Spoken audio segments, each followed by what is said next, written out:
Recording. Okay, well, welcome everybody to our third and final session with Joe Trinsey. So if you able to join us, the first two, sort of an offensive concepts series, as you're probably most aware. So we sort of did a blend of the first one of in-system and then semi-system, touched a little bit on in-system, and then I think we'll pick up from semi-system to out-of-system tonight. But we really appreciate you guys making the time and effort and energy to be here, and obviously very appreciative of Joe spending this time with us, this last evening with us. So if you have, this is your first webinar, just know that it'll be recorded. We'll share that with you. We'll share the notes and PowerPoints with you as well. And we'll touch base a little bit on the end of some of the upcoming things, but without further ado, I'll just pass it over to Joe and yeah, let him take it away. All right. Hey, good to talk to y'all. Good to have all you on here. And yeah, we'll kind of round out this 3 webinar series talking about some offensive ideas. And I think for those of you who have been on all 3, something I said at the very beginning was I was going to try to present a system that coheres together. It all makes sense together, but also that kind of allows you to kind of look at each of the pieces that I'm presenting and say, hey, there's probably 1 or 2 things, hopefully, that I presented that stick out to you and say, oh yeah, okay, next practice right away, that makes a lot of sense. That'll fit well with my team, with what we're working on. Probably 1 or 2 things that I've talked about that you're going to say, okay, not for my team or not for this year. And then maybe there's a few things in the middle where, okay, opening up some eyes, something maybe that you're already slightly familiar with, curious about, you want to dive into more, you want to try that practice, or you want to get some more detail and info out. So also this last hour and a half that we have here is a good chance to ask questions. So it's okay if you have questions about some of the stuff that I've been talking about in previous webinars and you want me to clarify, go over a little bit more, troubleshoot. Some of you have probably been in tournaments and stuff like that. So it's good to just kind of talk about some of the stuff, ask questions. You can drop them in the chat at any time, and I'll try to work them into that. So like Ryan said, let me bring up my slides here. One of the big, if we're just kind of reviewing, kind of the big idea here. Come on, there we go. Big ideas that we've been kind of talking about is we want to build our players' volleyball IQ. We're trying to go from this idea where they're just hoping to beat the net. Can we serve it in and serve with some power? Can we hit it in and hit with some power? Okay, that gets you kind of into that intermediate level of volleyball. But as players are trying to move forward and play a little bit beyond that, we're trying to build some volleyball IQ where we're trying to actually play against the other team. We can serve it in with consistency. We can serve it in with some power. We can hit it in with consistency. We can hit it in with some power. Okay, we have to be hard to play against. And volleyball IQ means making the right play for the right time. This is something that we said is going up and making tipping the ball. Is that a high IQ play? Depending on the context, if the tip is open or if it's a certain type of set and, going up and taking your biggest swing is not advisable, okay, tipping can be a smart play. But in other situations, it's not. And is going up and trying to hit the ball hard and down a high volleyball IQ play? It is if you're in rhythm and you got a big open space either around or between the block and you can hit the ball hard and down into that seam. Yeah, that is a high IQ play. Is that a high trying to hit the ball hard and down when you're out of rhythm of your approach and you have a well-formed double block and defense prepared against you? No, it's not. It's a low volleyball IQ play. So we want to teach our players this. We want to teach them that sure, there's some plays in volleyball that, okay, that's just not how you do it. Just wacky contacts and things like that. Okay, but a lot of the things, it's you kind of have this toolbox at your disposal. And having high volleyball IQ is matching the right tool for the right situation. Okay, so we started this with kind of being the most in this green zone meaning the pass is good, but also just beyond where the pass is on the court, quality of the pass, how the setter moves to it. Is the setter kind of in balance and in rhythm? Is your hitter taking a good approach and in rhythm? Are all those factors adding up to the green light situation? Then we're really trying to go and be terminal, and we're okay accepting some risk. And then if we're way in the red zone, okay, that's a situation where we want to take less risk and still find ways to make them play. And then that semi-system, that yellow is, remember the light doesn't stay yellow. We kind of get in that semi-system. It means based on how we set that ball and based on how the hitter takes an approach and those two things interact, you either kind of flip that yellow into the green and now we're swinging for a kill, or that yellow kind of ends up downgrading down into the red, and then we just got to make them play and put a little without being a total giveaway. All right, so we're going to kind of talk more about that red zone area. Okay, what do we do when we're in that red zone? All right, so what we want to think about here is there's a couple factors. It's how we're going to set the ball, and then how we're going to approach and attack the ball. And I'm going to we're actually going to kind of start back kind of with some of those yellow zone concepts. We talked about it a little bit, we talked about it a fair amount on the last webinar, especially with some outside hitter footwork and stuff like that. But I just want to hit a little bit of setting, because one thing I wanted to understand, because we're going to talk a lot about hitter toolkit and how to manage some difficult situations. We want our kids, we want our players expecting their teammate to make a good play. So sometimes what happens is, how you need to coach your team is, it's always an effect of kind of where they're coming in at, and players coming in from different backgrounds, and they have different kind of ways of playing or default patterns already. And so some of them are going to have this default pattern where they think they have to jump and swing the same way at every ball. Okay, and those players you have to teach to manage things a little bit more. But then some players you're going to come in, they're going to be real afraid of making an error, and they're going to be ready to manage the play before they even see the set. And they don't even give their teammate a chance to better that ball. And then what happens is kind of the flip side is those kids are going up and managing a ball that they could swing for a kill.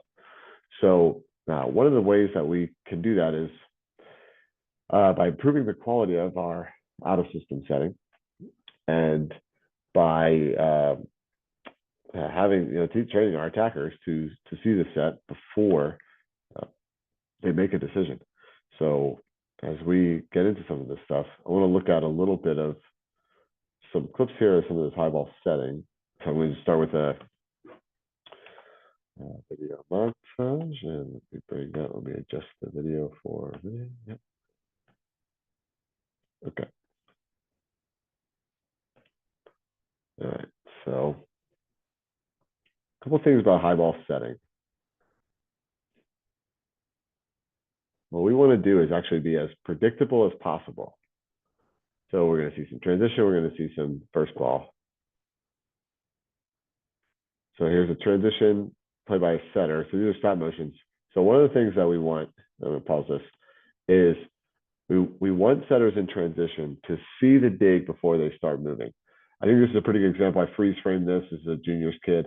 And you can see the setter in right back in position one. Her body is pretty turned and facing this digger as this ball is being made. She's not charging to the net. She's going to see the ball get dug first. And then what we want this setter to do on out-of-system stuff is we actually want to be predictable. So a lot of players, a lot of coaches talk to their setters, hey, we want to be a little unpredictable. We want to be hard to read. That is true when we're in system. In system and in rhythm, okay, setters can be a little bit more deceptive. They can be hard to read. They can put some pressure on the opposing defense. But when we're out of system, we actually want to be as predictable as possible, because we're trying to be predictable to our hitter. So one way that we can do that is squaring up to the pin early. So two things happened here. One, she didn't bolt to the net and have to come back off. If you saw as she's going here, She's in position one. And you can see that it wasn't that she came to the net and had to come back off. She takes this direct line and she's got this lead leg squared to her target early. That allows her outside hitter to really be able to see that ball come out of the setter's hands on down a predictable line to the target.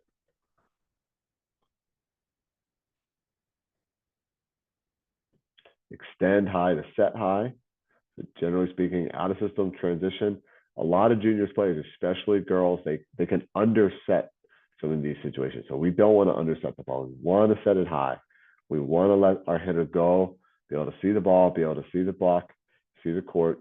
Okay, so extend high to set high. And what I like here is this ball is set a little bit inside. That actually gives the hitter access to both line and cross court. When some of these sets, they flare off and wide, it's really hard to hit line. So by keeping the ball about 1 meter inside, about an arm's length inside, it's okay if it's not a full arm's length inside, but we don't want to miss it wide. We don't want to have the ball all the way on the sideline.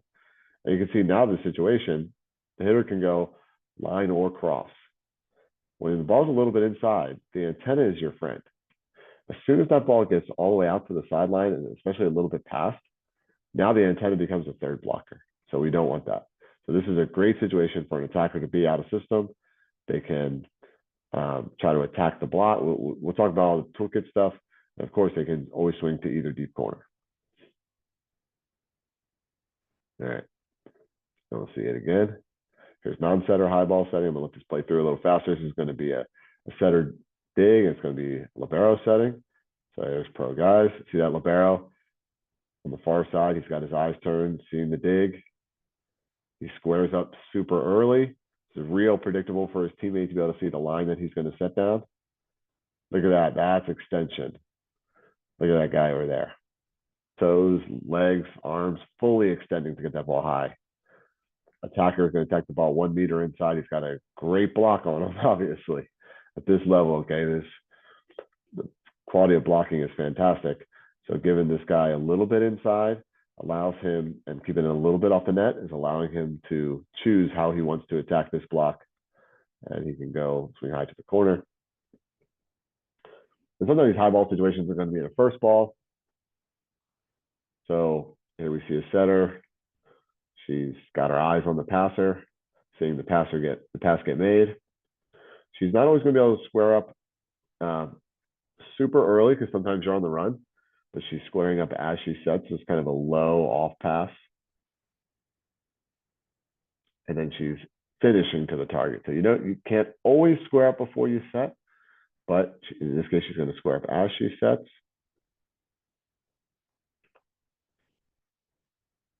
This ball is not quite a meter inside, but one thing I always say is if you aim a meter inside, it gives you a little margin for error. So the fact that this ball is still contacted at least a little bit inside the court. Now we can see that this hitter, she's got a good double block on her, but she's got some options. So you can attack either edge of the block. And that's going to be really important for our hitters. If they only have one way to go, now you can still score, but you put yourself in a little bit of a disadvantage. In this case, the hitter can go either way. And she's got a pretty good shot to score there. So I'm going to pull up this slide. That's where we want to be before I pull it up.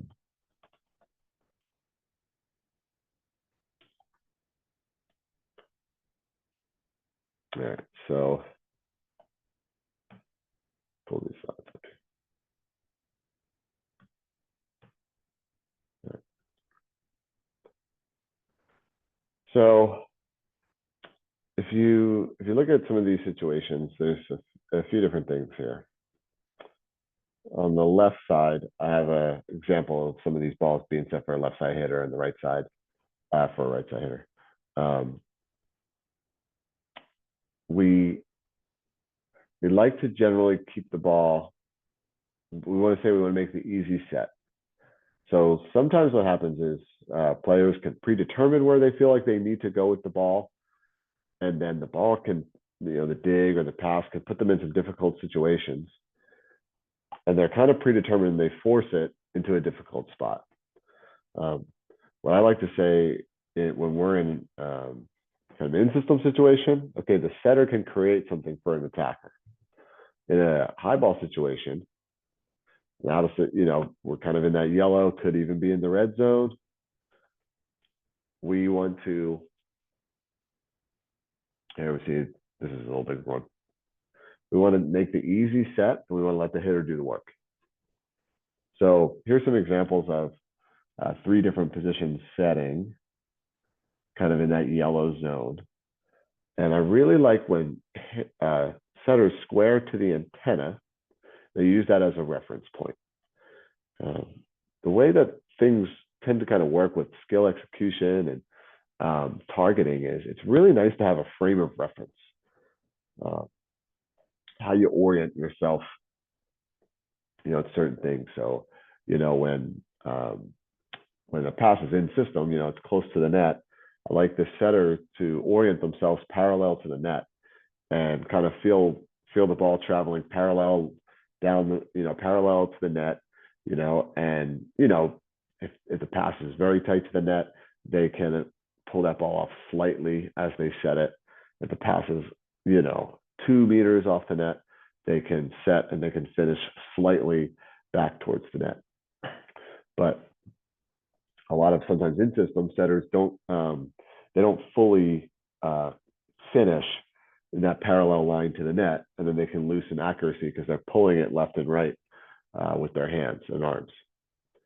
Likewise, when setters are out of system, they don't always, and this is true for setters, and then it's definitely true for non-setters who are having to take a second ball.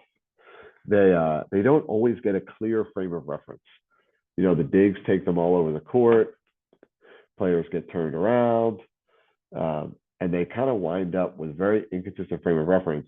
And then what they end up kind of doing is just setting the ball in the air and hoping. It's kind of chucking it up vaguely towards the left side or vaguely towards the right side. So I showed a couple of those examples, and here, if you can imagine, 3 different locations where a player could be setting from, and I've drawn them here. I'll imagine either as they set or even ideally before they set, they have a frame of reference. Their belt buckle is facing to the antenna. Their lead leg is facing towards the antenna, however we want to say that. And I like the antenna as a reference because here's what happens. If the antenna is your reference, and then obviously, we don't want to set the ball into the antenna, okay? So you got to leave the ball short of the antenna. So it's going to go up and down, keep it a meter inside. That also ends up with a good amount of depth off the net. And what will happen is, if you see this set that's kind of almost in the green, well, if you kind of draw that out to the antenna and leave it 1 meter inside, it's going to be kind of an aggressive about 1 meter off, or maybe even a hair tighter than 1 meter off if you kind of like exactly draw that to scale and where that ball would be. And that kind of resembles an in-system set a little bit more. When the ball is kind of more off than, I see these 3 descending lines, a set that's going towards the antenna but being left properly inside ends up progressively further off the net if we're in kind of some more and more chaotic situations. And that ends up being good, actually. So I kind of like that because it ends up being kind of a self-adapting situation to a lot of these situations. That frame of reference of the antenna, first of all, it's obviously a common, there's always an antenna, no matter what gym you are in. And then when a lot of kids, a lot of players, even, fairly good ones, they kind of set these out of system balls at their teammates rather than think about where they want that ball to land and let their teammate pick the ball off. So I also use this frame of reference because I imagine, okay, you kind of have all these different lines coming off the antenna from where the setter might set the ball. And if they can square up early and almost allow the hitter to visualize as the ball's being set, the path of that set is going to travel on, then the hitter can approach to pick that ball off along that line. So that's the ideal that we want. We want the setter to kind of create this squared up line that they're going to set the ball down. And we want the hitter to visualize picking the ball off. And then the ball's got to just come up and down along that line. So that's, if we're looking at this, this is what we want the hitter to visualize, is this line right here.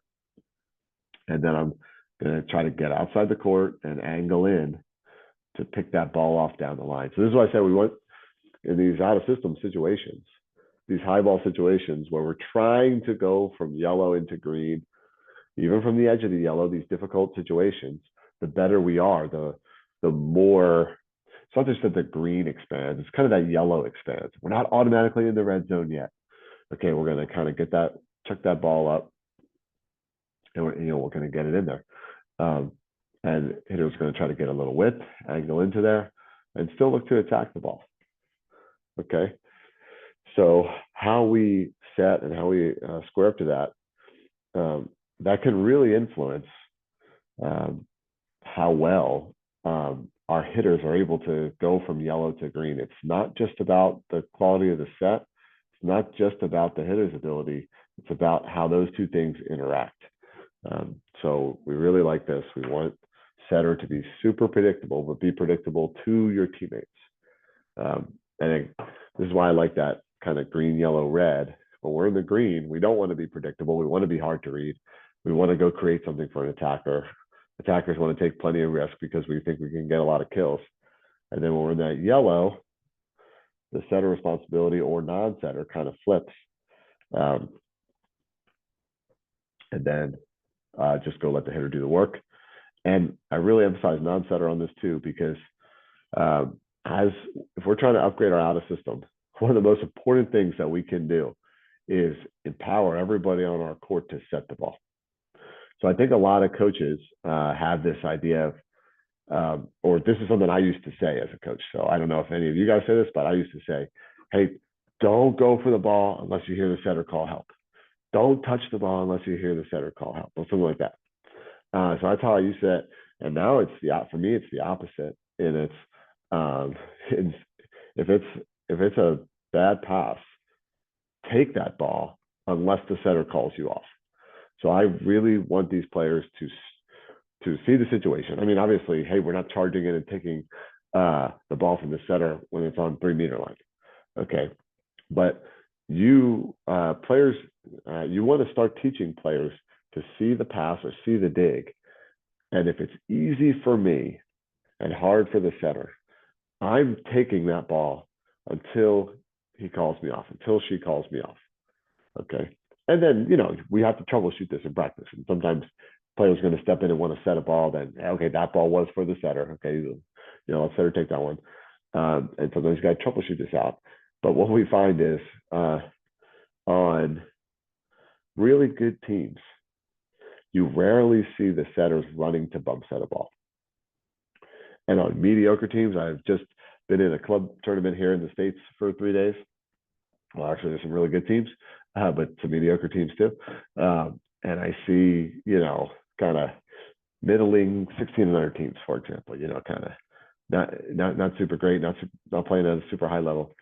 I see these setters charging all over for balls, running past teammates getting out of the way, just to have a bump set that's barely controlled.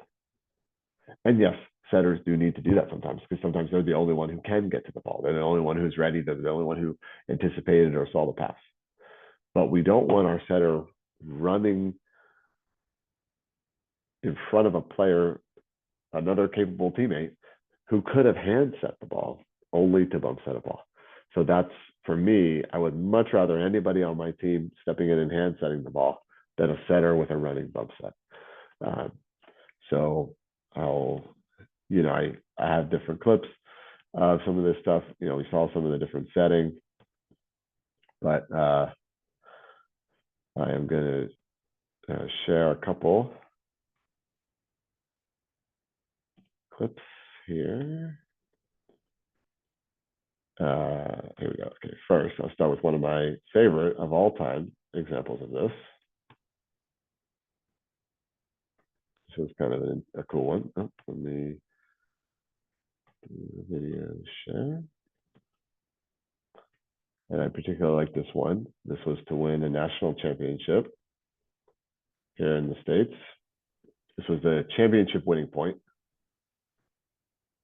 So it's Kentucky on the near side. Bad pass. There you go. So that's the point that they win the national championship on. And this is such a great play because this girl steals the ball from the setter. So look at that. She goes and she steals the ball from the setter. That's how they win the championship on. So there's so many great things about this. So I just want to walk through a few things. So first of all, watch this libero defend her teammate passing the ball. So look, you can see this ball's being passed here. It's a good serve. And this passer's in trouble, this is kind of a red light situation. There's a red light flashing here to this libero. There's not a green light flashing right now. Like you can just see how the serve is coming to this teammate. You're not sitting there thinking, okay, my first job is to go cover because maybe it's going to be a perfect pass and my middle's going to get set and I got to cover. You see your teammate getting put in this position by a serve and a red light starts flashing and you think, my first thing I might have to do is go set a ball. So we can just clearly see this libero, that's what she's engaged on.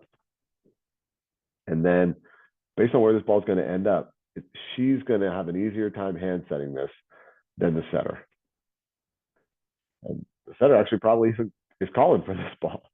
So I don't know, probably in a lot of times if the setter is calling for it, you want to let yourself be called off for it. This libero actually really sticks to it.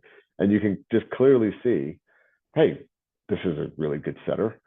She could probably put her platform out and bump set that ball over her shoulder and still make a reasonably good set. She's a good player.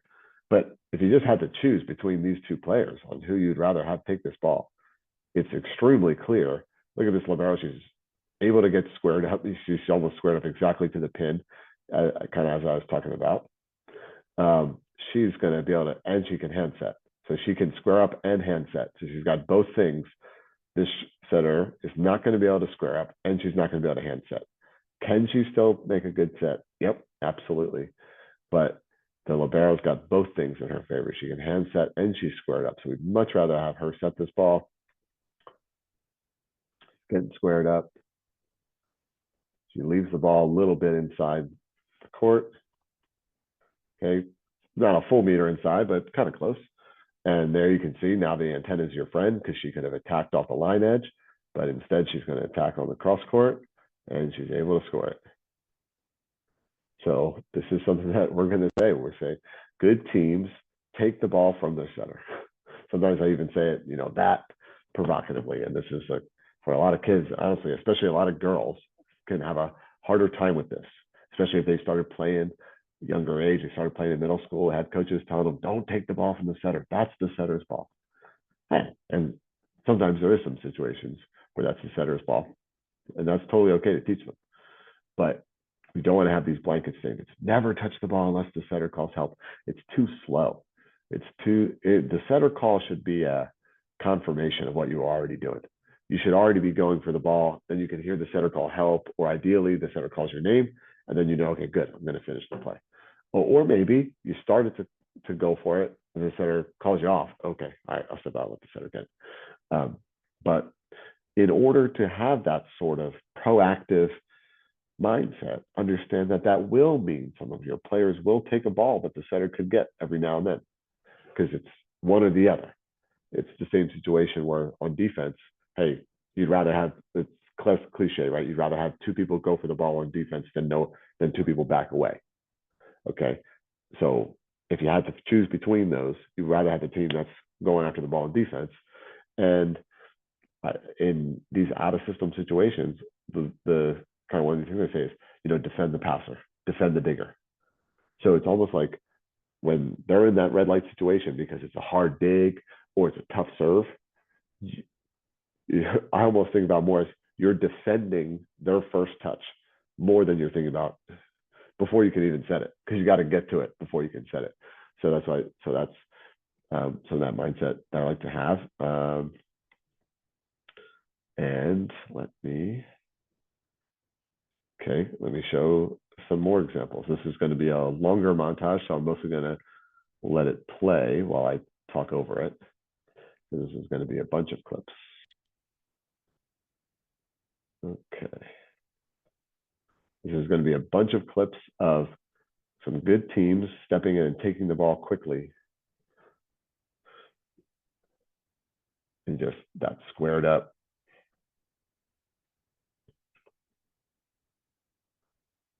You can see how quickly those teammates are going to step in and take the ball. So there you had a setter. So she wasn't able to hand set, but she was able to get squared up.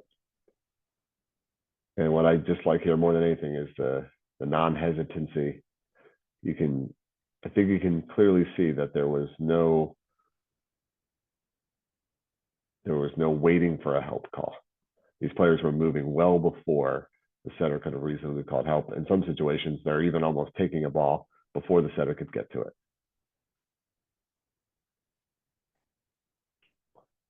Well, I have to replay that one. A great example of how keeping the ball inside opens up the line, actually.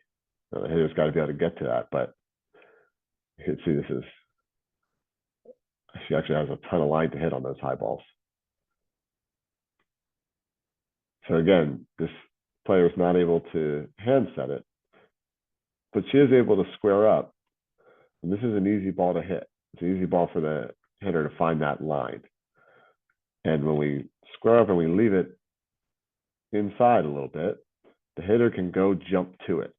When we push that ball wide, the hitter's over her head. This is a great situation. The blocker's got to be, middle blocker's got to be really assertive to get over on the cross court when you leave it a little inside like this, because you can kind of watch this hitter. She can really jump through the ball.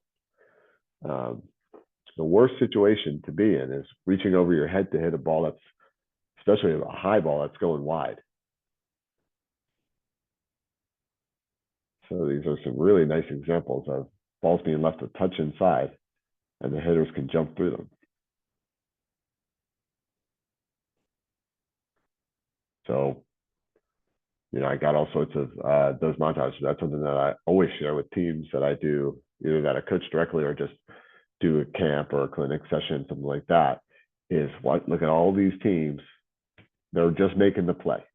And that's what it takes to play at a higher level is not just the speed of movement, but the speed of decision making. Okay. They're making that call quick, and in practice, you're going to have to troubleshoot it. The setter is going to, hey, I think I could get that one. Maybe that's going to be a better ball for me to take. Well, you just go back and forth on that. Okay. You troubleshoot it, but you want to miss on the side of the ledger that all 6 of your players are capable of setting a ball. And once they see a player off a serve or off a dig, is there a red light flashing or a green light flashing as they're seeing every contact? Imagining that. Because you'll just see sometimes that serve, it's kind of a medium serve. It's got a little spin on it. It's not really floating. You can see your teammates tracking the ball. Just as your teammate is moving to the ball, hey, you have a green light flashing in your mind. You're not necessarily thinking defend the passer. You're ready to go hit some fast tempo or whatever the way that your offense is putting pressure on the other team. And sometimes you should see that serve, and there should be red lights flashing in your mind as your teammate is making that pass, because that is a difficult ball. Now, maybe your teammate will still put the pass on target, but we know that, at a lot of levels of volleyball, if you can pass 50% in system, you're pretty good. So if you think about it, what percentage of those 50 are off really tough serves? Probably not a lot. So instead of 50% in system, it's probably more like 20% in system on tough serves and 70% in system on medium serves. Okay, so again, it's that green or red light flashing. Okay, and then sometimes, like we said, the red light's flashing, and we are gonna try to, we're gonna try to better the ball. We're gonna try to do all this, and we are gonna fail. We're not gonna be able to do it. So I'm gonna show this little next clip montage.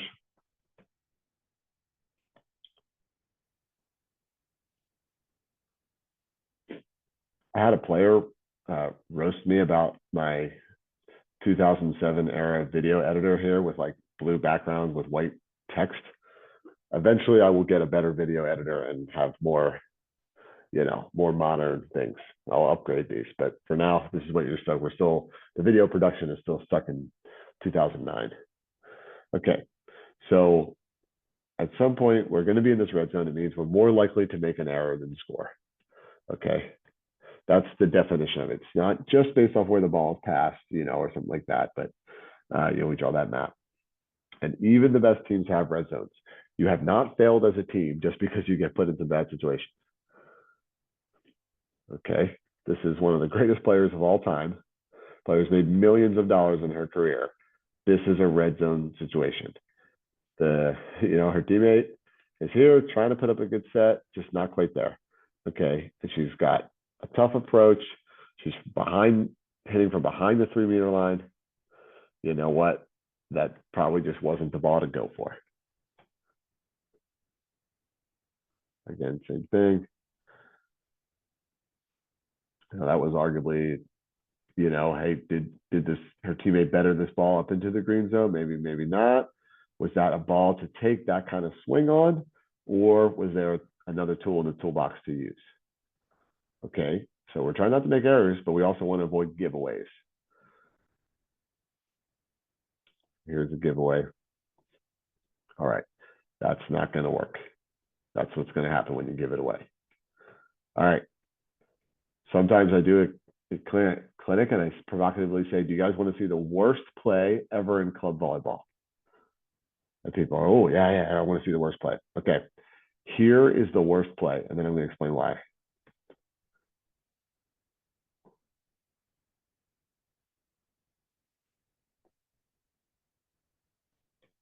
All right, and a lot of people are saying, I'll show it one more time.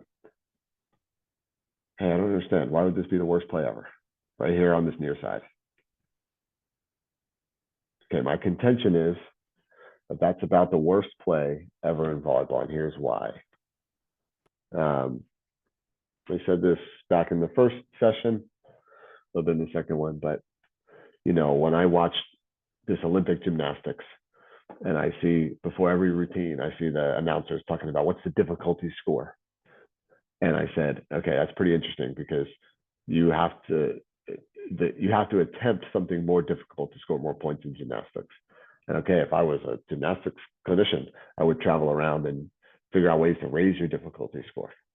But when I'm a volleyball coach, part of what we're trying to do as systematically is lower the degree of difficulty for our offense or raise the degree of difficulty for the defense. So here's a clinician. Part of what I've been trying to talk to you guys about is, okay, here's how we lower the degree of difficulty for our offense. And sometimes as a player, there's almost this little bit of confusion because they sort of evaluate themselves as individuals on their skill execution, which there is a little bit of a degree of difficulty feel to it. How challenging are the plays that I can make as players? And there's something to that from an individual perspective. But from a team perspective, we're not interested in a skill exhibition. We're interested, actually, our ideal is to have the biggest gap between the effectiveness of the play and our skill level. Is that we want a system where the effectiveness is above some hypothetical measurement of our individual skill, if that's making sense. And the reason I kind of jokingly say that this is the worst play is because this play that I just showed you is the other way around. So we'll go back to this play now. If you were evaluating this on skill execution, you would have to say that this is extremely high for 17-year-old volleyball players. Okay, this ball's all the way back here. There's some kind of set. This hitter manages to get a decent swing on it. And all that this is going to result on is a dig that's dimed and killed by the opposing team's All-American middle. So this was took a very high level of individual skill to do this, and for almost no effectiveness. So this is like the opposite of what we want. Okay, so we'll watch a few more things. Okay, can we find productive shots in our toolkit instead?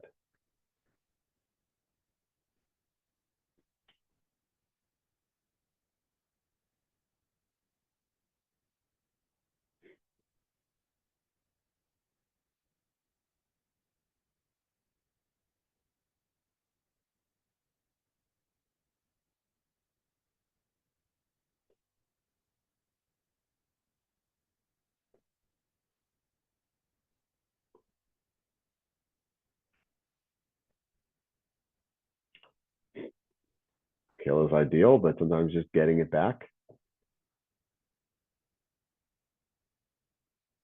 A lot of system ball. Okay, the team picks it up. Then you get a free ball. Then you can go kill it. Those are some different examples there. So the principle here is we're trying to be as good as we can be at defending the passer, defending the digger, quick decision, get in there, be ready to set, create that line of set, throw up things where we're expanding the yellow zone, which means that we can go from yellow to green. So we're expanding the yellow zone. We're trying to get better at going from yellow to green. Like we're doing all that. And still sometimes the hitter's got to recognize as they're approaching and as they're jumping, I'm in the red zone. I'm in a red zone situation here. So sometimes it's going to be like the ball's dug off the court. And for, hey, if you're coaching teenager, high school age kids, you're not coaching, the junior national team, something like that. A dig off the court should automatically be your red zone. Okay. And even if it's a decent set, you're probably just because of how much energy is going to have to be on the ball, just to move it that far. You even see with a lot of these high level guys, they're not always going to they're not always going to challenge the block. They're not always going to try to swing the score in some of those situations. Some of they are, of course, but the further that ball has to move, it's got a lot of energy on it when it's getting to the player. So first of all, that's why, outside of like elite level volleyball, I like, if we're talking 15, 16, 17-year-old kid, and certainly younger, to set the closer side of the court rather than try to chuck those high balls all the way across the court, because the ball's got to stay inside the court. The worst thing that can happen on these high balls is hitters having to reach over their head to hit. That's just a recipe for hoping the ball even stays in the court. That's a recipe for hitting errors, all sorts of tough situations. They lose their vision. They can't do off speed. They can't attack the block, anything like that. So in order for the ball to go up and come down in the court, the further across the court you set it, the higher it also has to go for the arc to make sense, because otherwise the arc flattens out. Okay, so it's and just the reality is a lot of 15 and 16-year-olds, you may play in a nice gym that has the height available. Okay, so first of all, is the gym even high enough, for you to put it up high enough for that? And second of all, most of these kids, and especially for girls, they're not able to get the ball that high, so they can come all the way across the court, up, and then come down. And then even if you are, for a lot of teenagers, their arm is not that fast, where the ball can be so high coming up and down. So just remember, the higher the ball goes, the more energy it has as it's coming down. And it's kind of, that energy is added each additional height above maybe what players are used to. And especially if the ball has some spin because it's being bump set or something like that. Gravity accelerates, and it's, 9.8 meters per second squared. So a little extra height means a little extra acceleration time, which means that ball is coming down. Sometimes like it doesn't seem like much, but noticeably faster than the hitters are sometimes used to, and the ball's got to go so far. And then that can really lead to a lot of hitting errors. And it can also mean that when that ball has that much energy, it's hard for them to push it, off the block, tap it off the block, roll it, cup their hand and roll it just over the block, because the ball's got so much energy on it. All they can do is try to swing kind of a medium speed slap at the ball, just so that the ball won't fall down their hand into the net. So when you keep those high ball sets closer on the same side, if you're a little more over to 1, you throw it over to the hitter in zone 2. If you're a little more over in 5, you throw it over to the hitter in zone 4. The ball, you still want to get it nice and high, but it doesn't have to be insanely high. And it doesn't have as much energy. It's going a little bit more up and down instead of laterally. So then hitters can hit it if it's there to be hit. But also, because it has a little less energy, you don't have to be as physically strong as you see some of these, obviously, pro guys and stuff like that, in order to get your hand on the ball, push it at the top of the block, push it off the edge of the block, go up, jump, grab it with 2 hands and set it deep down the line, to roll it, that little beach roll just over the block. All of these tools that are great tools for your team to use. And we saw some of these advanced players in that video montage, and I'll share some more. We saw some of these advanced players use. They require a level of physical strength, especially these kind of one-hand plays. And especially if we're coaching down to the 14 and unders, you wouldn't think it would need that much strength, to resist the energy that the ball comes down with, to grab it and push it without getting called for a carry or a throw. It's meaningful. So that's why I like that tactic for the setting. And then as players are more advanced, and the good thing about it is the physicality of their setting corresponds a little bit with the physicality of their arms and attacking. So if your players are physical enough, which you might have some 18-year-old girls, especially, if you're at a high level or whatever like that, and definitely if you have some 17, 18-year-old boys, they're physical enough to throw the ball and set it really far around the court. Okay, that might be appropriate because maybe their attackers are physical enough to still move the ball around with all that energy. And if, like a lot of teams, you're not there, you just keep it on the near side, keep the ball up and down, let the hitter go do the work there.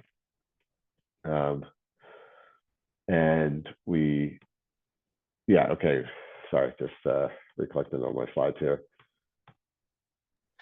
Hey Joe, can I ask a question on so kind of on that vein, but a little bit different. So the sort of like an in system or even a semi system where the setter is pushed to to 2, or the setter is pushed towards 4, and they do set the long string set. That's kind of the terms I use. Are you I know some coaches like to kind of shorten that string, or keep the string the same length so that the ball actually falls shorter inside the antenna. So if I'm pushed all the way in 2, I'm actually not trying to push it to the same spot as if I was sort of middle court, center court, because I want the ball not to be as hard to push, but also keep that timing, the tempo the same. What's your thoughts on that? Yeah, what I like to do is, so I like this window concept. Let me just, for everybody to refresh, I think I can quickly pull up a clip here that just has that. Yeah, okay. Does this have it? All right, that's pretty good. Okay. Let me share. All right, so this is an interesting example, but I just wanted you guys to see the taped window I have on the court there. You can, come on, there we go. All right, so y'all can see this blue taped kind of window there. So if we're in system, okay, that's kind of hitting window. So that would correspond to maybe one edge of the window is right here. The other edge of the window is right here. So that would be from 0.5 meter to 1.5 meters inside. And the way that I like to just visualize that is when the setter is really in rhythm and they're in system, they're going to fire that ball aggressively into the window. And we have a yeah, if we have a good level where the hitters are jumping pretty well and they have fast arms and can pick the ball off, we know that that set is going to travel kind of through the window. And the setter is empowered to miss the ball high, fast through the window. Okay, great. And the hitter's going to pick the ball off in the window. And if the setter is moving, so in that case, you're almost aiming for the back end of the window, if that's making sense. So that ball is going to be maybe closer to a half meter inside than a meter inside. You're kind of, you want the hitter to pick the ball up in the window, but the faster you're setting, it's going through the window, right? So you're kind of visualizing like hitting the back of the window. And then if the setter is moving back, it's a longer string, they have to put a little more air into the ball. It's okay for them to imagine kind of bouncing the ball off the front of the window. And that ball might be a little closer to a meter and a half inside. And then the hitter is going to really kind of, they're going to adjust the angle of their, and even the positioning, and they're going to adjust the angle of their first step if they can, as they see the pass. And they're definitely going to adjust the angle and the location of their second step as they start to go into that step close 3-4. And they're going to start to be prepared to jump to step close and jump into the front of the window as that string becomes long. Is that kind of making sense? I like that because that's my common frame of reference, is sort of that hitting window. And just when we're close, we're going to maybe kind of fire the ball aggressively into the back of the window. And then if it's got a little bit more air under it, we're in the front of the window and the hitter is going to jump through that to and through that ball. Yeah, no, I like that. And I like I've never actually connected it to your box before, but yeah, that totally makes sense. When I'm working with setters, it's, we have a setter target. It's like, hey, sometimes the ball bounces off the front of the setter target. I'm like, hey, that's from that position. That's a great set. You know what I mean? The fact that it died a little early. Yeah. And I think what's important, just, for myself, but also for everybody, that, yeah, then the second part is your hitters have to be on the same page, of that, hey, like you said, hey, when you see that, when you read that situation, you gotta be ready to adjust to the front of the window. And I think the fact that you kind of can use that same frame of reference is super helpful. So thank you. Cool. All right. And what I want to show is just some more clips that I have of examples of some of these hitting toolbox. So this is probably something that many of you teach your team. You teach your team lots of this kind of stuff. I have a whole gang of clips that I want to just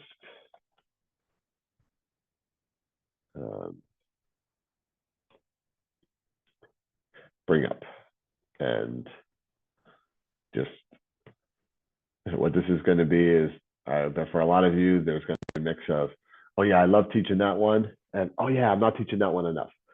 So this is kind of more of just a catalog of some different things. I'll kind of comment them as they go. Oh, let me turn off this. Okay, here we go.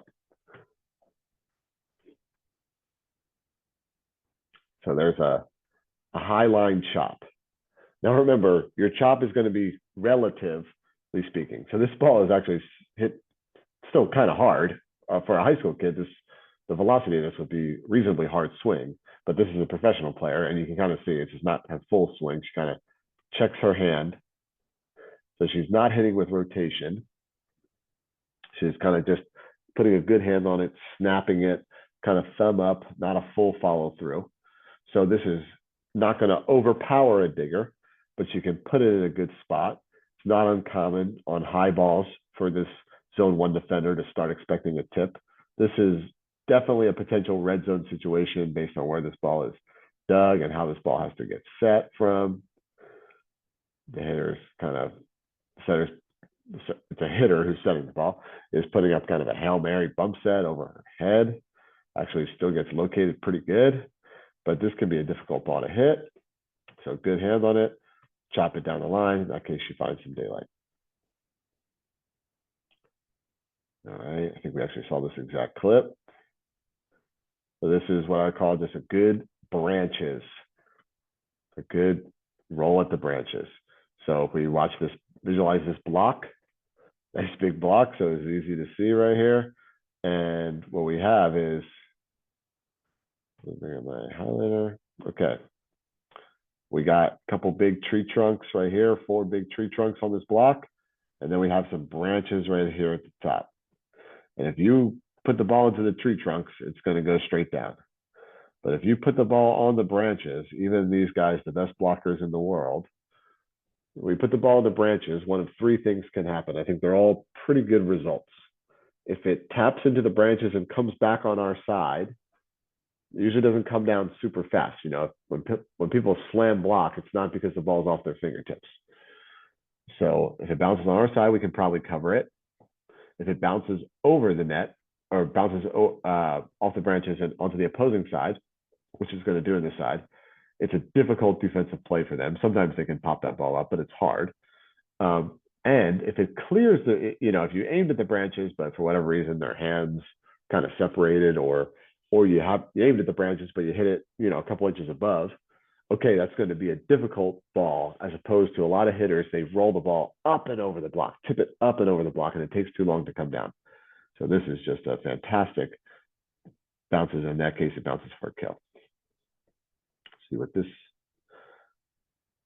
So this is now a high school kid. Here we go.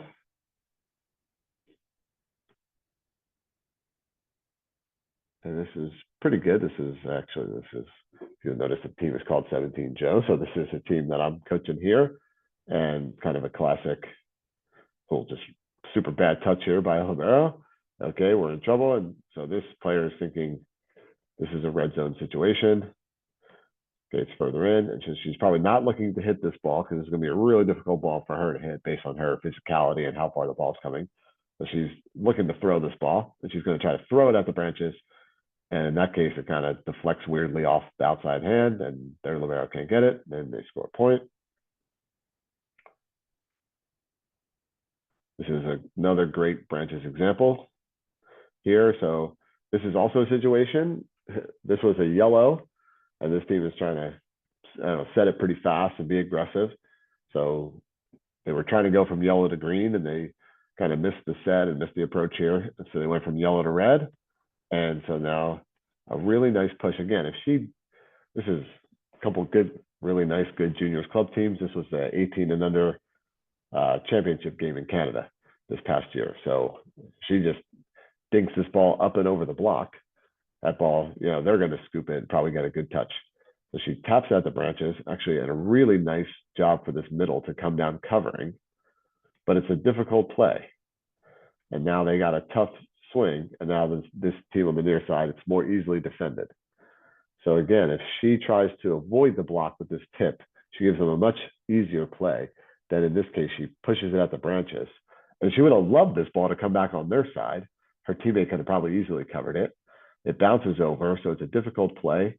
That's about as good as you would love to make this as a blocker, but it still ends up being, because of course this setter, she had to react for the tip. So she's charging up.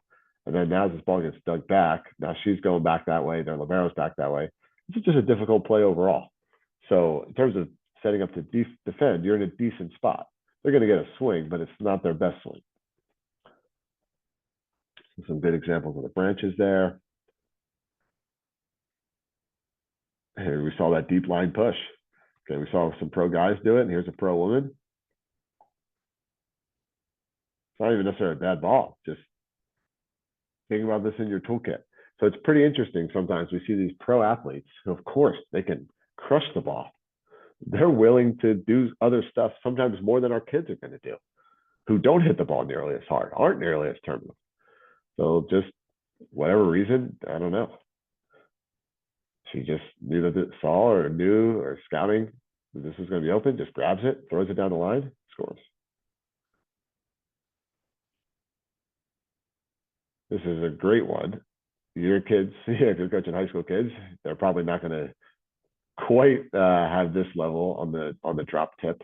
But when the line is open, we know that, okay, we said that order of priority.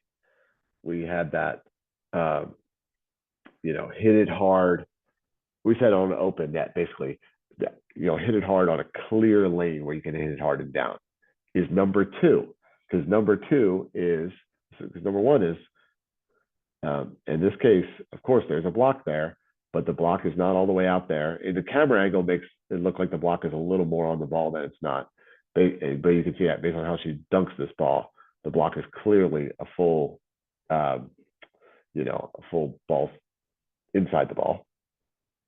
So she saw that, and she can just drop this ball straight down in a way that actually is even more difficult to play. I mean, if she had tried to crank this ball down the line, your libero would have a shot at it, right? But because the blocker blew the positioning, this is a tight set and the blocker's hand is not on the ball, she can just drop tip that ball straight down. I think I got some other examples of that. Yep, here's another example right there. Unfortunately being used against the Canadian men. So this guy is going out to swing, and he just kind of nudges it straight down there. And here's one more from a guy. We saw this in the original. Blocker's really trying to drop in on this cross court, and the hitter just nudges it real soft straight down there. That's really, really hard to dig. We love our kids to use that one a little bit more, especially because they're not playing against blockers who generally have the capability to hang and swap these balls. So I just love this because this is the TV camera angle. It shows you so clearly that he's not tipping this ball over the blocker. He's just tipping it next to the blocker. So when we tip the ball next to the blocker down the line, it's really, really effective. When we tip it over the blocker down the line, it's typically less effective.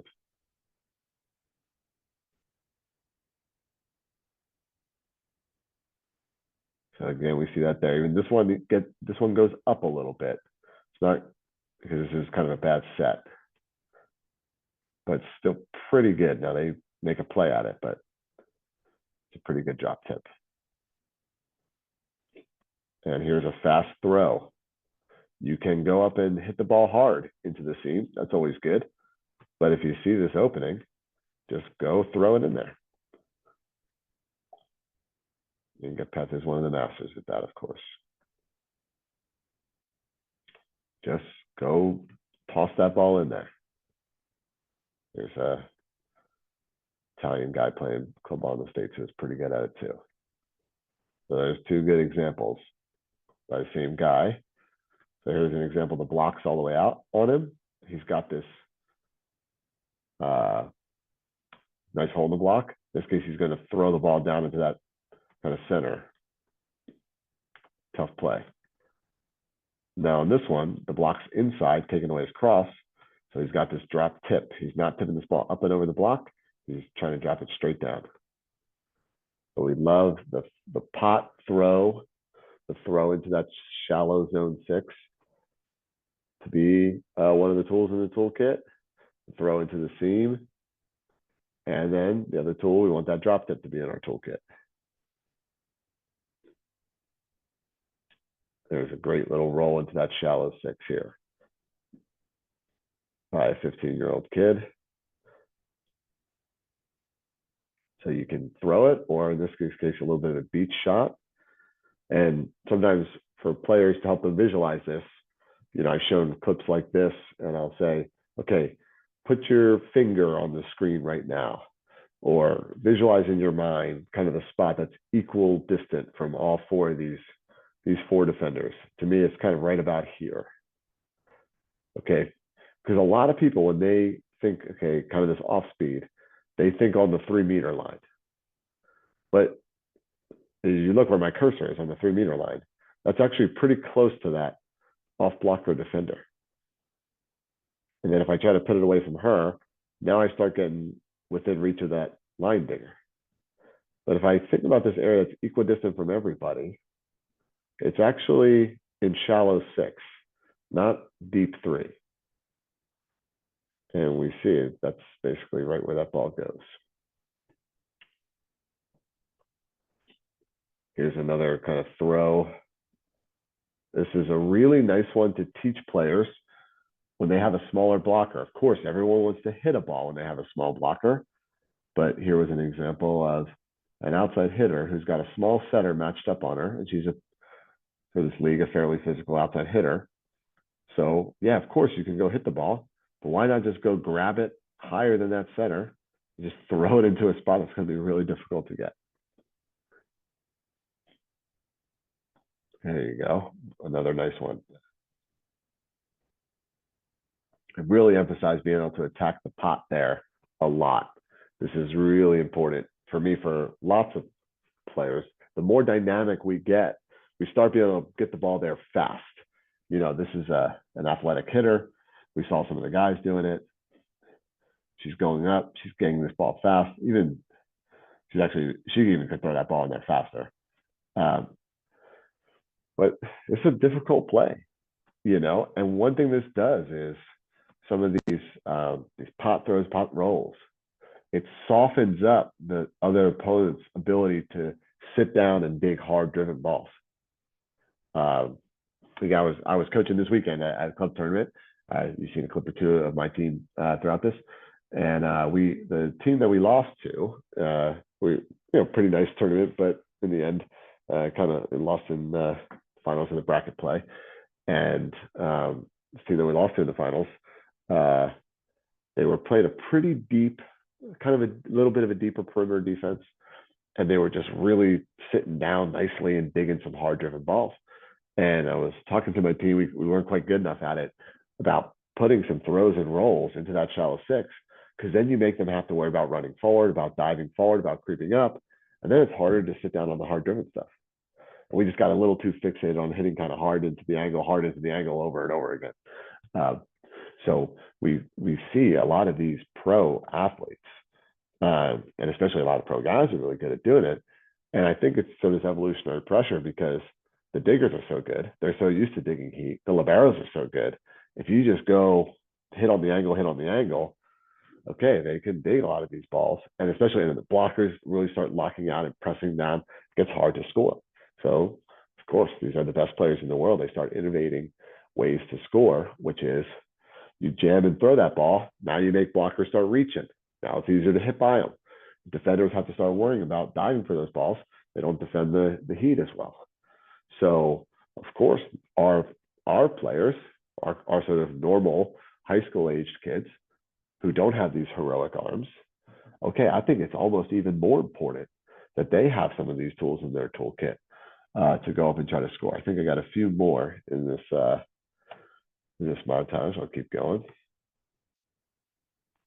Okay, we saw this one. And actually, just one thing I also like about this clip is it shows when you get this ball into shallow six, when you get it past the 3-meter line. I mean, look, this girl is even coming over for that play. But because the ball is passed, it's just a little bit, there's something about this off blocker. It just feels like it's not her ball. It feels like it's not my ball when the ball gets back there. Of course, players will make that play sometimes, but just getting that extra meter of distance goes a long way. Yeah, we saw that earlier. Just going up and chucking the ball down the line.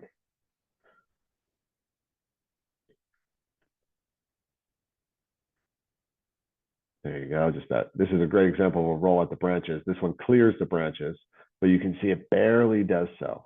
You got to be willing to tap it into the hands and teammates be ready to cover you in order to get a ball that's going to have that. It's going to get down that quickly.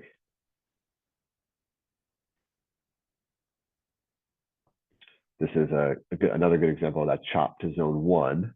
So we saw a chop to zone one earlier where the ball cleared. In this case, it doesn't clear the block, but it takes a tough rebound. Okay, the setter or the opposite digs it, but it's a tough dig. Okay, and you're going to have a good chance to defend that ball. Okay, another pop throw. These are probably getting repetitious at this point. Yet another one. All right. And I like this that we saw this earlier. This will be the last one.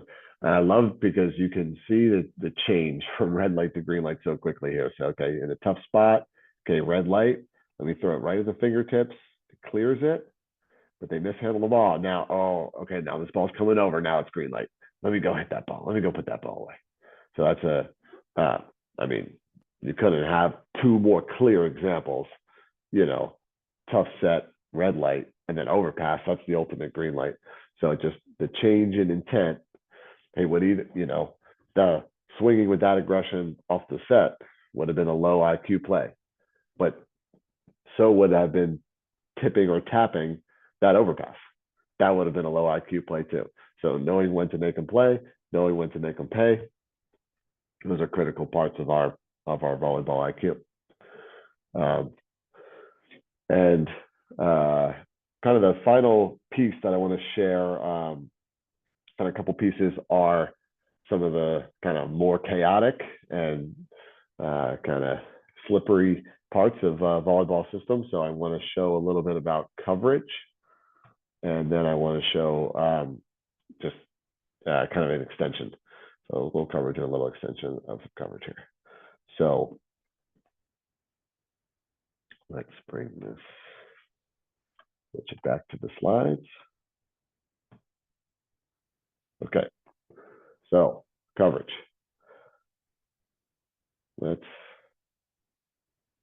Okay, this is a pretty good example of what we want coverage to look like. So we just like this shape of this coverage. We have kind of this cup of players, 2 plus an extra couple other players. And let's look at a chart of it. They say coverage is like a party. We're gonna invite some people over to watch a movie, invite a couple friends, your standard couch, 3 good seats on a couch, and the hitter already has one. So, and this is an important thing that we have to teach our players. As a hitter, you have to be involved in your own coverage. You're not allowed to be surprised when you get blocked. Okay. You are allowed to be surprised in a couple of situations.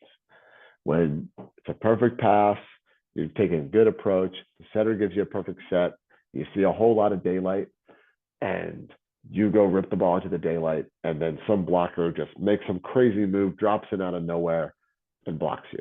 You're allowed to be surprised on that one. Any other situation, especially out of system, double block, non-perfect set, you're a little out of rhythm, you're not allowed to be surprised when you get blocked, especially if you're going to swing in a way or push or use a shot toolbox in a way that you're challenging the block. You're not allowed to be surprised when you get blocked. Okay, so hitter has to be involved in their own coverage. And on this chart, I did this, I haven't updated this actually since this was pointed out by a previous group. It says L there. The L is left side hitter. I think is kind of confusing because people thought it stood for libero. That was meant to stand for left side hitter who's getting set in this situation. So sorry, I'm going to clean that up. But okay, so the left side hitter in this case has got to snag 1 seat to the party. Middle front is usually going to get the 2nd seat, just by nature of a lot of these coverage balls are out of system and stuff like that. But that could be a setter. Like if it's the pass is forward in the zone 4, and you set a fastball to the left side, like that could be a setter in that spot. But often on a high ball out of system, that's going to be middle. There's a couple of details that we like about that. Like if we can get kind of perpendicular to the net and with your eyes sort of looking at the block. Sometimes middles will get in there and cover, but they'll be really facing the net. So when they cover, they just cover it right back into the net instead of pulling the coverage off. And that's a small detail there. And then whoever's closest is going to get the 3rd seat. So a lot of times that could be your libero if they're in zone 5 defense, they get in there faster. But a lot of times it is based on like who set the ball. If you're setting the ball from off the net, whoever set the ball is going to be further back, like in this diagram. But if the ball is set from the 3-meter line, they might be in that kind of 4th seat right there. So the important thing is the shape of the coverage. You have the hitter, and then you have 2 people in close. And I say, the 4th person, so that's the 3 people in the main coverage. And then the 4th seat, 4th player, that's like your annoying little brother that mom and dad said you have to watch the movie with you, but you're not going to get them to see it on the couch. So they got to like get a beanbag chair on the edge or something like that. And one of the things is they have to actually have a little space. So sometimes this player gets in too tight. It's not the end of the world if they get in too tight, but if they get a little bit of space from that main coverage, there's 2 things. Sometimes balls bounce get covered back a little higher and further. But also, it just gives them a little more space to play the second touch, which is what it's really important for us. It's not always whoever set, but somebody kind of hanging out at 6 meters, a little bit in the back row. It could be if that was your setter, if they set from way off the net. But it also could be like your zone 6 player, again, if the ball is being set from 3 meters by a setter. And then you want your right front kind of hang out, ready to cover a ball every now and then, but mostly you want them ready to get set in transition. So let's see some of these. Hopefully this plays.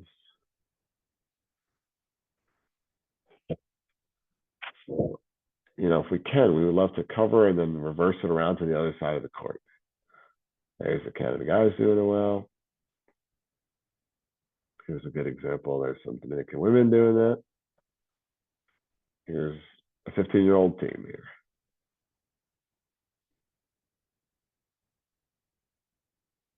And we see that those 3 plays all had kind of a similar shape to it. There was a less ideal situation that a hitter's trying to manage. It could be deliberately recycling. In that Canada men's example, you can see how it's a very clear, deliberate recycle. I think the other 2 were not necessarily deliberate recycles. They're just hitters kind of challenging the block, but in a good way so that it could have some good bounces, one of which is a coverage for us.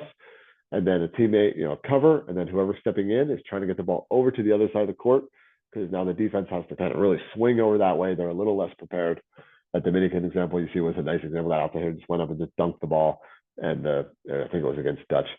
There wasn't really a reset. They let that ball drop easily, and then that 15 and under. Actually, I'll show that clip again. I like it because sometimes you see the pros do it. Okay, that is cool and it's good to look at. But sometimes it's like, all right, okay, of course, it's like the pros, they can do whatever they want. But sometimes when we see just kind of, well, these are really good kids, but they're still 15-year-olds.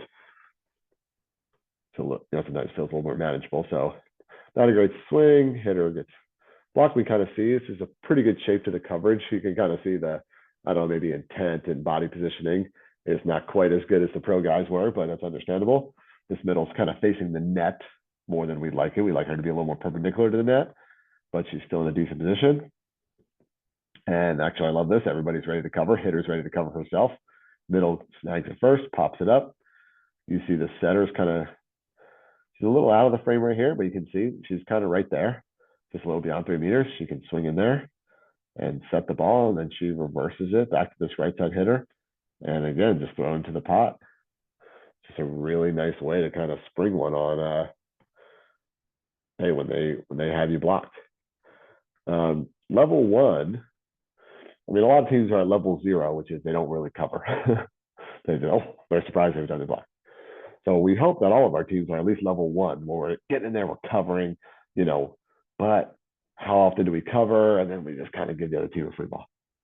We would love it if we can cover and then control that ball and put some pressure on the other team. So this is just a nice way in order to be able to do that. So I think I might have a couple other good examples. Oh yeah, okay. So this was an example that I saved as well. Something that how my team is. So one good way to put some pressure. The best time the worst time to dump is when everybody's expecting the setter to dump. So the best time is when they're not expecting. So coverage is actually a great situation for a setter to dump. So here an outside gets blocked. Middle's coming in there to cover, or outside covers herself. Setter prepares to set. So of course the cover in reverse is one play, but just you just see the other team's defense is kind of still resorting from having, blocked the ball. They're still resetting. So that's a pretty good time to dump. And this is, not the world's most physical setter. She's about 5'5". So there you go. Okay, she's not going to go up and dunk the ball, but that's a pretty good one to have in your toolkit. We're trying to generate a few more points on some of these levels. So we have the cover in reverse. We have Uh, you know, and then we have, oh yeah, let's see. I think I got one more example of that one to show.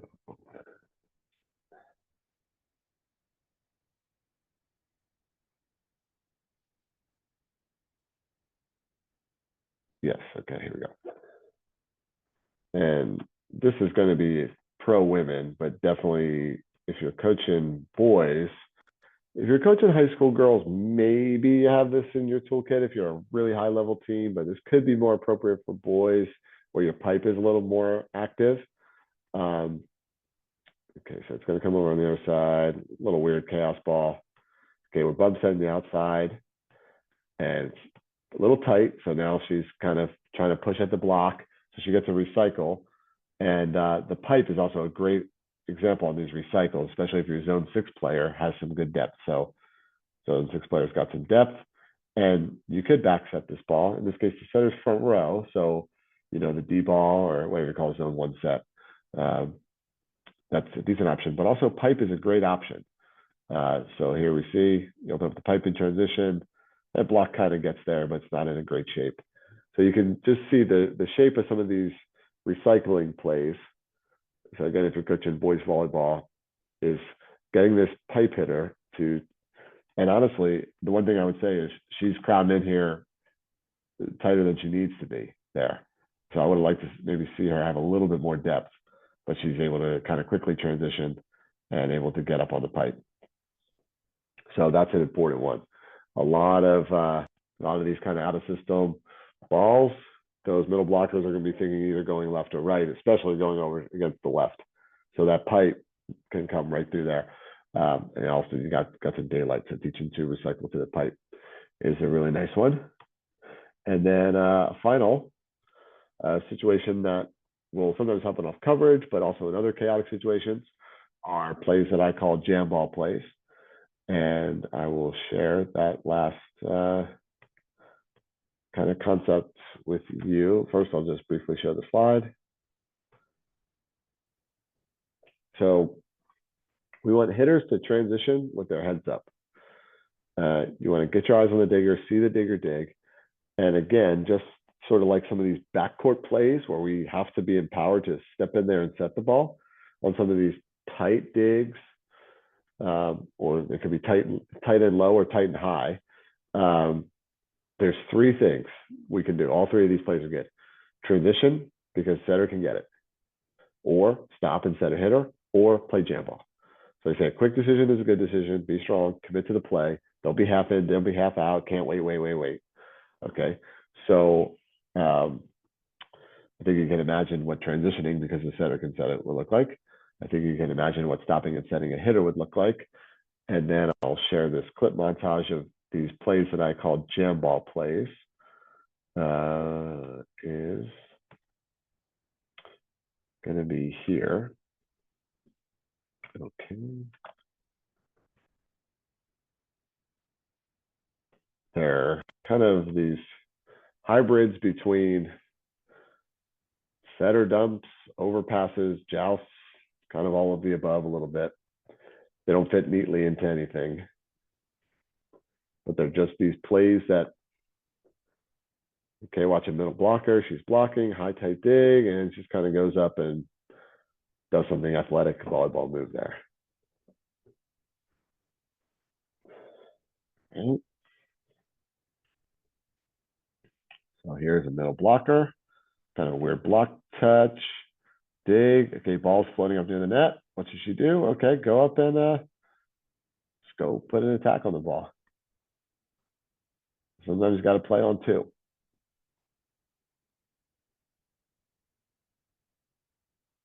So here's another kind of situation. And we see here, could she maybe have transitioned and let the setter get it? Maybe. Could she have stopped and set this hitter? Maybe. Either one of those would have been fine choices. She just ends up going and playing it high and is able to create that point. I think all three of those are good. I think making a quick decision and going for it is the key. Also, get it high, keep it high. So this also is involved in coverage. So sometimes you see this middle is going to be here in coverage. What I like is she's there ready to cover, but the ball bounces up. So then she immediately brings her hands up to go play this ball high. Like rather than trying to wait down, still down in the coverage, she goes up and she just kind of dunks that ball over for a joust. So that's why they say get it high, keep it high. So once this ball gets kind of bounced up above the height of the net, go get it high and keep it high. Don't, and by keep it high, I mean, don't just drag that ball straight down because you're probably going to have somebody jousting with you. So you got to kind of keep it high and push it with some strength. And commit and be strong. So I think there's going to be this last joust where you're going to see it kind of looks like one blocker is up to touch it and one's up to win it. So middle kind of gets pumped. She's going up there. You kind of see this the blocker on the far side. She's kind of forgot that there was going to be somebody with it. So she's just kind of going up to touch the ball. And the near side girl, you can see she's really going up to win that ball. So that's kind of the ultimate in chaos. And to me, just really getting good at volleyball is working from both ends. So we're in these green light situations, we're trying to be really precise, really systematize our tempo, get our footwork, our hitters exactly where we want to be so they can step close right to the window. Like we're trying to really dial in that as much as possible. But then we're always going to have this segment of plays that's going to be weird, that's going to be chaotic. We want to try to bring some order to the chaos, but a lot of it's just giving our players tools.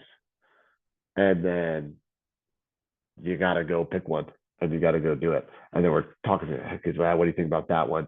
You know what? That wasn't the ball to hit. That's probably one you should have. That's where you use your push wipe tool. Now, you know what? That's one where you should have try rolling it at, you were about, a meter and a half off the net. That's a good one to kind of roll at the branches because you have a little space off the net for the blockers to come down and be too early, so you just kind of coach them through that. And then like the jam ball, that's the ultimate. Those plays are the ultimate kind of chaos.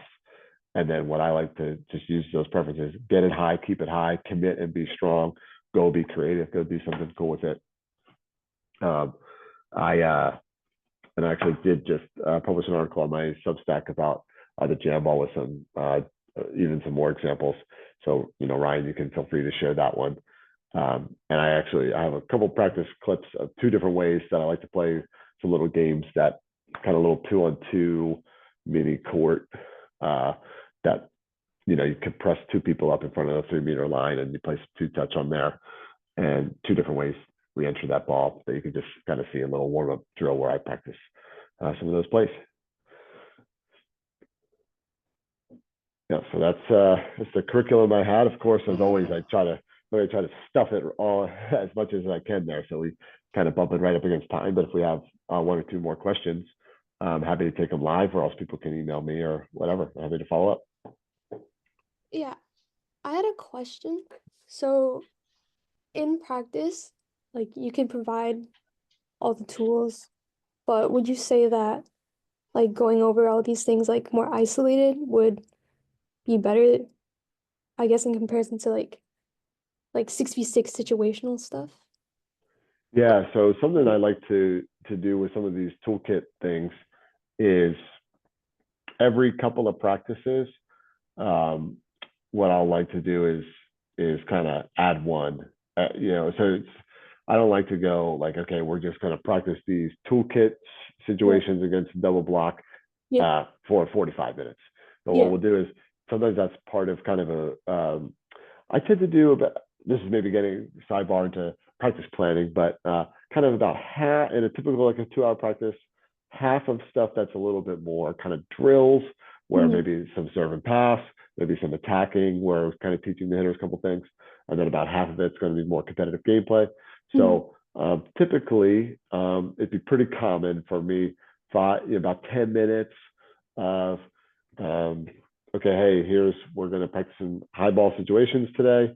So I don't necessarily do the high ball stuff every day as part of the drills, but when we do it, okay, 5 or 10 minutes of that is going to be, okay, we're not looking to swing our hardest in this kind of rounds. Okay, we're going to have a good double block, and here's maybe I'll show a video clip or two of blockers pushing the ball off the side of the hands.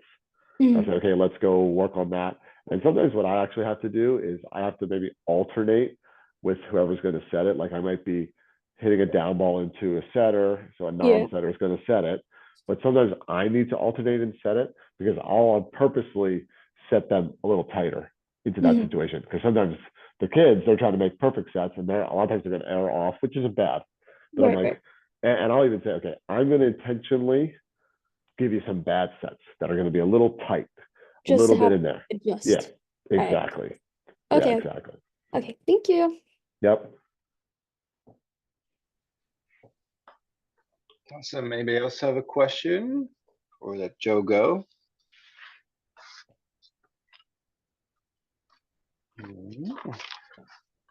Okay, well, and you know what? Actually, just doing just to kind of cut. I think if I could just generalize even that off that last stuff is kind of with all of these things.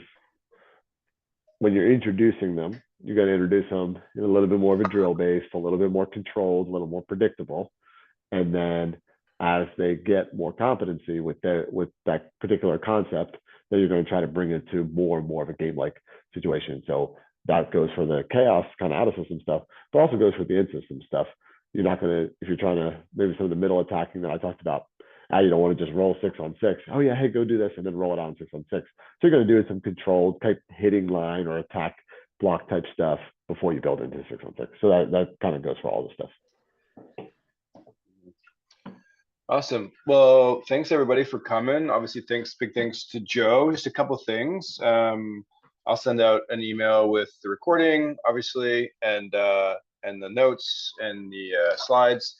But also, if you don't know already, you can follow Joe on his Substack, and so I'll share that link as well. It's always usually in my newsletters, but you can. I'll make sure to do that, so you can follow Joe, and that Jamball article will be in there. And there's, it's some free stuff you can get, but then there's a paywall. And personally, I just think it's worth the paywall. And Joe does a lot of webinars, for his subscribers, so that's something you can kind of keep in mind. And for us moving forward, we will have some more webinars in the starting kind of next month. And so I'll kind of, if you're on this email or if you're here, you'll get those. But Matt Kruger will be doing some motor learning stuff for us. Shannon Windsor, Brett Larson, who's like a warm-up kind of guy, knows zombies. If you know him, follow him. So he'll be doing some stuff. But really thankful for Joe joining us for these last 3 weeks, and make sure you follow him and and shoot him a question. You can do that on his Substack if you follow along. So yeah, you see Joe posted in his email as well. Thanks, Joe, gtrinsey@gmail.com if you have any questions.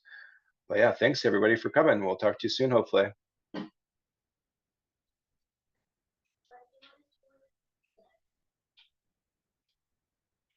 Yeah, thanks, Joe. Hey, Ryan, I got a quick question for you since you're on the call.